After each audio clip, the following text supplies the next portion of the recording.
সোনালি stature দিয়েছি, এই যে মায়ের সাথে সুন্দর এই স্পেসে হাটে থাকে, খায়, আর এদিক দিয়ে দরজাটা খুলে দিয়েছি। আর অন্যান্য মুরগি সব খাঁচাতে আটকানো, আর যাতে ট্রের কাছে বা ময়লার কাছে যেতে না পারে সেজন্য এদিক দিয়ে আমি একটা মশারি কেটে এই ট্রে রাখার যে জায়গাটা ওইটা আটকে দিয়েছি, যাতে ওরা কোনো রকমের ময়লা না খায় এবং বাচ্চাগুলো সুস্থ থাকে।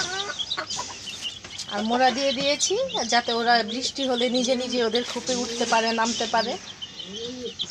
এদিকে ওরা সারাদিন ছাড়া থাকবে, আর যখন ইচ্ছে হবে ওরা চাইলে ওদের রুমে চলে যেতে পারবে। একটু মুরগির জন্য কত কিছু করতে হয়, কত বুদ্ধি অবলম্বন করা লাগে। এভাবে আমি আমার মুরগিগুলো পেলে থাকি। হালকা একটু ওষুধের পানি দিয়েছি এগুলাকে, সেটা হচ্ছে লাইসোবিট আর ডক্সিবেটে।